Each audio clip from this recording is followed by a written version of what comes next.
A little girl speeds down a suburban sidewalk on a scooter until the world pixelates. From a mother's implanted interface, the child's environment is zoomed in and censored. Vital signs, vision filters, GPS location, all visible on a dashboard. A teenage Sarah, now grown, injects drugs in a bathroom stall. The mother's tracking interface flashes ominously. Arkangel delivers a montage that redefines a primal question. If maternal love can be outsourced to technology, how far will it go? And more importantly, how much of our autonomy are we willing to sacrifice in the name of safety? This isn't a simple anti-technology tale. Arkangel is a psychological horror wrapped in domestic drama, where surveillance is an act of love, and love becomes indistinguishable from domination. When Marie, a single mother traumatized by briefly losing her daughter, agrees to a neural implant system called Arkangel, she believes she's chosen safety. What she doesn't realize is she's given up trust. The story charts a chilling evolution, from protection to overreach, from monitoring to manipulation. In the end, Arkangel isn't about the child's rebellion, but about the unanswerable question. When safety becomes synonymous with control, what does it mean to be a good parent? Arkangel leaves us with a haunting paradox. Technology has become so entangled with care that to not monitor feels negligent, but to monitor is a breach of intimacy. Welcome to the ethical void of modern parenting. Among all Black Mirror episodes, Arkangel may be the one that cuts closest to home. It doesn't rely on spectacular future tech or dystopian world building. Its horror lies in the everyday, anxiety-laced parenting apps, location trackers, health monitors, and the quietly suffocating belief that safety is the ultimate virtue. The episode was directed by acclaimed actress and filmmaker Jodie Foster, who said in interviews that the story attracted her not because of its sci-fi premise, but because it captured how love loses its shape under the pressure of fear. As a mother herself, Foster admitted she deeply related to Marie's paradox, the unbearable urge to protect, even when it means violating the very autonomy a child needs. What makes Arkangel even more unsettling is that its central device isn't fictional. Apps like Angel Sense and Life 360 already allow parents to track their children's movements, monitor social behavior, and flag potential threats. Emotional state prediction, once unthinkable, is now being prototyped in wearable tech.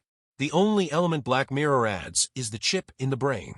And disturbingly, such a product wouldn't just be plausible, it would likely sell. Series creator Charlie Brooker has repeatedly emphasized, it's not the technology I'm afraid of, it's the people using it. In Arkangel, the terror doesn't come from the implant, it comes from the human inability to tolerate uncertainty. That impulse is magnified tenfold in parenting, where love and fear often become indistinguishable. Interestingly, early drafts of the episode included a more explicit ending, where Marie loses legal custody of Sarah due to surveillance abuse. But Jodie Foster vetoed that choice. She believed the real punishment wasn't legal, it was emotional. The moment Marie realizes she has lost her daughter's trust forever, that, Foster argued, is the collapse that truly matters. So the final shot offers no courtroom, no arrest, only a mother lying in snow, staring at a disappearing signal. And echoing in the viewer's mind, the question that refuses to go away. Do you want your child to be safe? Or do you want your child to belong to you? Unlike many tech-heavy Black Mirror episodes, Arkangel deliberately avoids futuristic gloss. Director Jodie Foster opts for grounded realism, natural light, handheld camera work, wide framing, creating a visual aesthetic that feels almost documentary. It doesn't scream science fiction. It whispers suburbia. This choice is most evident in the first scene where Marie activates the Arkangel interface. Instead of sleek effects, we get quiet cross-cutting between the tablet screen and Marie's close-up. There's no pulsing sound or digital glow, just calm interface clicks and the faint tremor of anticipation on Marie's face. The restraint makes it more disturbing. The thrill of omniscience is made banal, even hygienic. Color plays a subtle but powerful role. Early scenes are bathed in warm, golden tones, signaling the illusion of closeness and control. But as Sarah matures and starts asserting independence, the palette shifts. By the time she experiences sexual intimacy, the entire visual tone veers toward icy blues and desaturated greens. The warmth of love cools into the chill of surveillance. Among the characters, Trick, the teenage boyfriend, is deceptively crucial. Far from a throwaway love interest, he serves as the narrative disruptor. He's the only one who confronts Sarah with the truth about her mother's control, and his presence shatters the closed circuit of mother-daughter codependence. Trick functions like a wedge, forcing open the shell of artificial safety Marie has built. Visually, the implantation scene carries unmistakable religious overtones.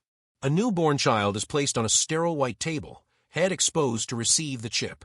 The lighting evokes a sterile baptism. In visual semiotics, the head symbolizes consciousness, and to surgically determine what a child can see is to script their original sin. In that moment, Marie isn't just a mother, she's a digital god. And Sarah, cast from the Eden of uninhibited perception, becomes a fallen daughter, not through disobedience, but through compliance. Arkangel isn't a horror story about technology gone wrong. It's about humanity's own inability to let go. At its core, this episode is less about surveillance implants and more about how unresolved trauma can weaponize even the most well-intentioned tools. The neural chip merely gives form to what already exists in Marie's psyche, a bottomless fear of loss, abandonment, and losing control. Jodie Foster skillfully embeds this psychological depth through visual language. The muted blues and gray tones evoke a landscape of suppressed emotion, while flashback sequences subtly hint at Marie's childhood wounds, an absent father, a house filled with silence, and the terrifying unpredictability of loss. These scars resurface not as therapy, but as obsession, projected onto her daughter Sarah through the omniscient eye of Arkangel. Sarah, in turn, becomes a tragic embodiment of what sociologists call developmental dissonance. She reaches puberty physically, but emotionally remains locked in a sanitized world where pain, anger, and ambiguity have been pixelated into oblivion. Her rebellion isn't just a teenager acting out, it's a delayed eruption of everything she was denied the right to process. This dystopia is disturbingly grounded in real-world systems. Two core social anxieties are mirrored and magnified here. The illusion of techno-utopia. Arkangel sells itself as a guardian angel, but in practice it reinforces the age-old delusion that technology can fix emotional and existential uncertainty. But tech doesn't eliminate fear, it often magnifies it, giving it more buttons to push. The double bind of modern motherhood. Particularly for single mothers, society demands contradictory roles. Be protective, but not overbearing. Be present, but not invasive. Marie is not just failing as a parent, she's collapsing under an impossible social contract. When Sarah screams, "You don't trust me," she isn't just addressing her mother. She's accusing a society that increasingly treats trust as a liability rather than a virtue. Every parental filter, every school surveillance app, every AI babysitter, isn't it all just another way of saying, we'd rather predict your failure than empower your freedom? By the time Sarah disappears into the wilderness, her signal fading into static, the message is clear. The more tightly we cling to control, the more completely we lose what we tried to protect. When care becomes surveillance, who exactly do we blame? The power of Arkangel doesn't lie in its futuristic tech. It lies in how that tech maps perfectly onto modern fears, parental anxiety, perfectionist parenting culture, and the slow erosion of ethical boundaries between protection and possession. Split resonance. Why did parents and teens respond so differently? After the episode aired, online reactions revealed a cultural chasm. Some parents rushed to defend Marie. She just wanted to keep her daughter safe. If I had that chip, I'd install it today. Meanwhile, younger audiences were appalled, calling her a control freak, digitally abusive, and a monster disguised as a mother. This polarization mirrors a larger question. In a world increasingly governed by algorithms, do young people still have the right to make mistakes? To err is human, but what happens when error is filtered out by design? System silent, mother guilty. Is Marie really the only one at fault? There's no courtroom in Arkangel. No judge, no jury, no sentence. And yet, viewers issue a silent but collective verdict. Marie is guilty. That irony is telling, because while we rush to indict the mother, we often ignore the system that created her. A society that praises omnipresent parenting but punishes any lapse in vigilance. A digital culture that equates monitoring with love. A lack of support systems that leaves caregivers in isolation. Marie isn't a villain in the traditional sense. She's a casualty of the myth of perfect motherhood.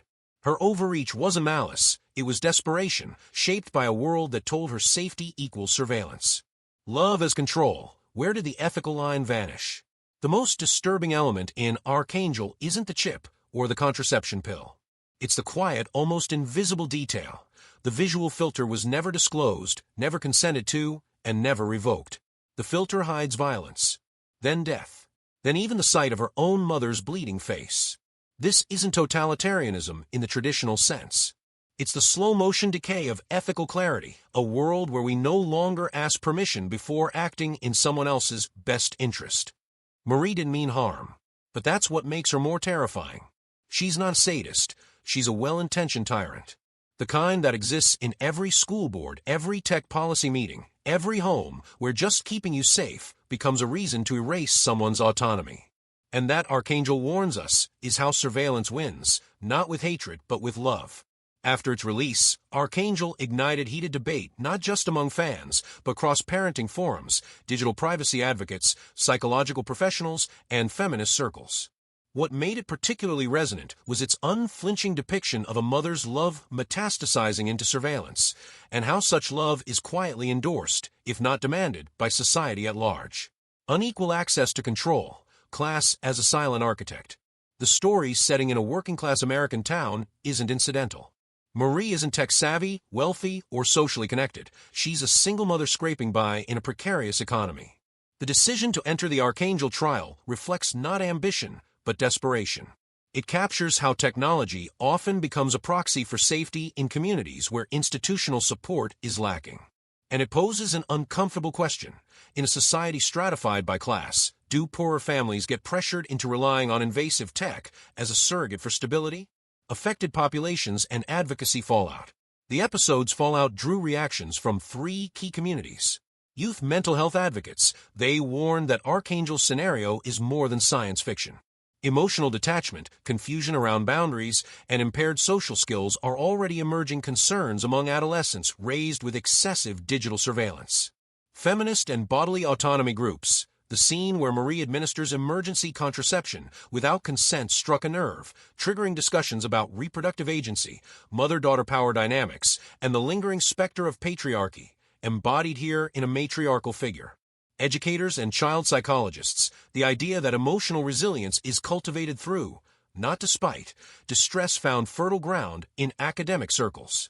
Many argued that filtering discomfort is not a kindness, but a slow erasure of humanity's adaptive instincts. Divided public reaction. Proponents hail the episode as a brutal but necessary confrontation with modern parenting anxieties, a haunting parable of control masked as care. Critics pushed back, accusing the story of flattening Marie into a caricature and failing to account for the systemic pressure society exerts on mothers to be omniscient, flawless, and ever-present. Deep Analysis Part 5, The Maternal Abyss and Psychological Tyranny, English version. Arkangel is not merely a cautionary tale about parental surveillance. It is a chilling case study in psychological overreach, tracing how maternal protection can evolve into a totalitarian impulse. Through the lens of psychoanalytic theory, we uncover layers of shadowed desire beneath Marie's compulsive need to control her daughter, Sarah. The episode invites a bold question. When love turns obsessive, does it inevitably lead to tyranny, repressed desire, and the castrated womb? Sigmund Freud's concept of the Oedipal complex offers a powerful lens to interpret Marie's behavior. Freud posited that early familial relationships are embedded with latent sexual and power dynamics. Marie's paternal absence, compounded by her trauma, causes her to regress emotionally, fusing her identity with Sarah's. In this regression, Arkangel becomes more than a tool. It is a digital umbilical cord refusing to sever. Her interventions in Sarah's sexual autonomy, including secret contraceptive dosing and voyeuristic observation, reflect Freud's theory of maternal desire as both protective and controlling. Marie seeks to eliminate symbolic castration, loss of control, reasserting her dominance by regulating Sarah's every boundary, including her reproductive rights. Here, the maternal body becomes a vessel of punishment, not nurture. Archetypes and the devouring mother.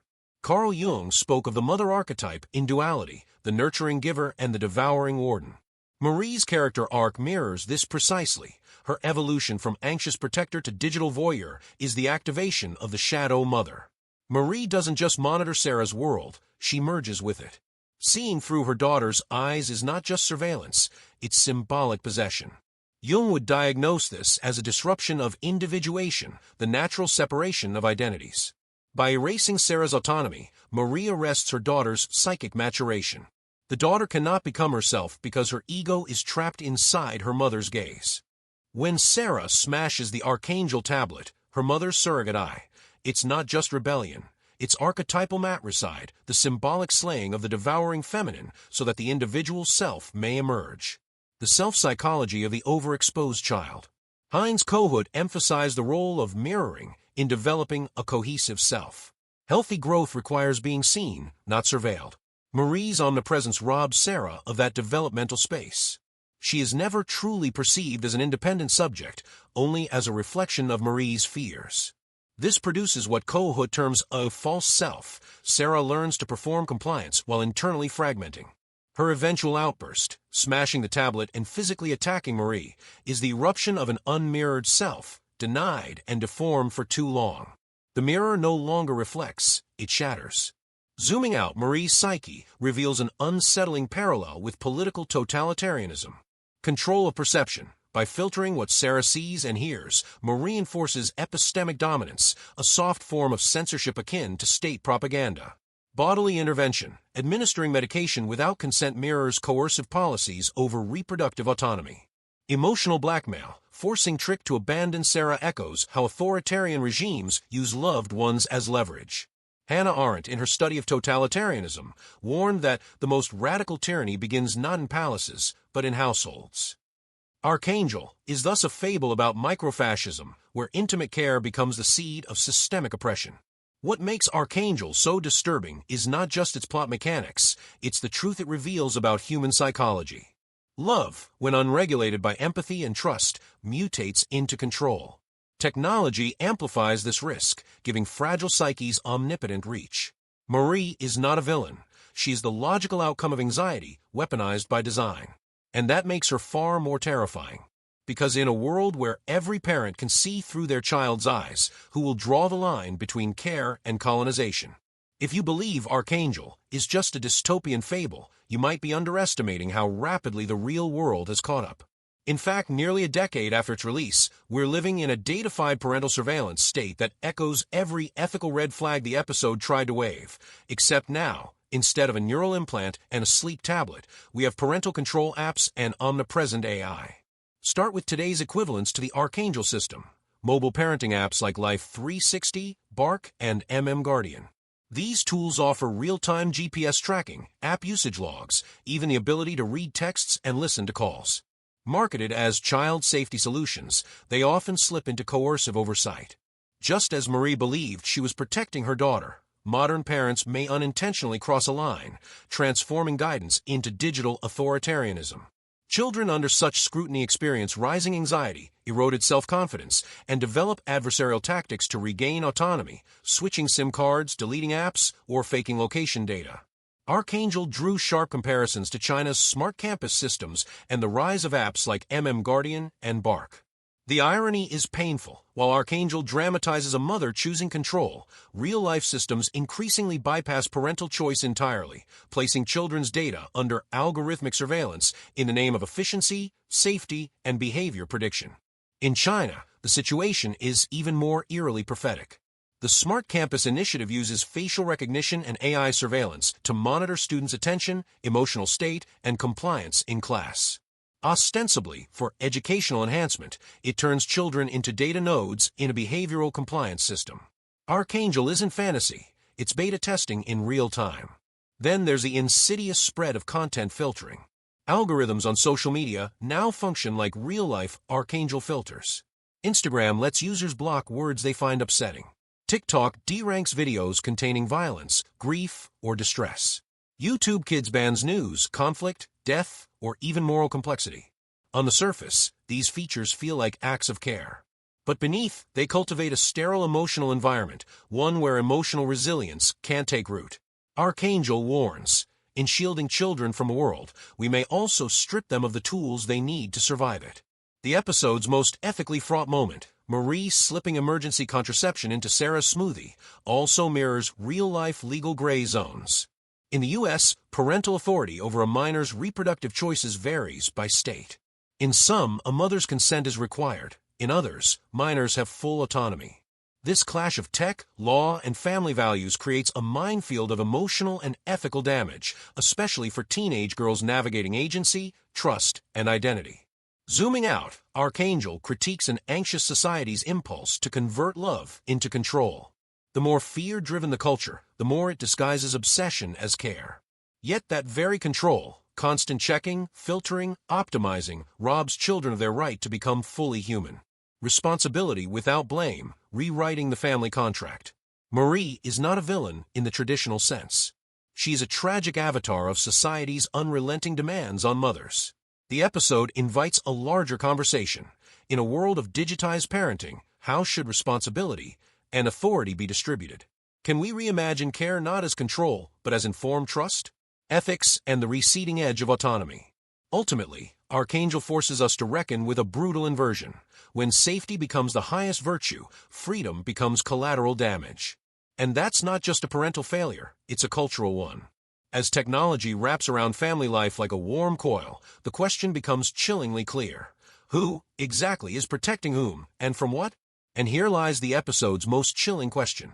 What if real safety isn't about knowing where your child is at every moment, but trusting that they'll know how to find themselves in a chaotic world without you? Would you be ready to let go? Since its release, Arkangel has transcended its narrative boundaries to become a cultural reference point in debates about digital parenting.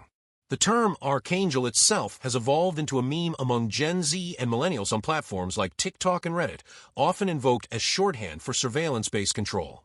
Phrases like "Don't Arkangel me" appeared on protest signs and parody sketches critiquing smart tracking apps and geo-fencing used by overprotective parents. In academic circles, the episode has been widely adopted into media and ethics curricula. At MIT, Arkangel is used in AI ethics courses to illustrate digital embodiment, where identity and autonomy are compromised by embedded technology. Yale's psychology department analyzes the episode through the lens of adversity quotient (AQ), exploring how technological buffering can impair emotional resilience in adolescence.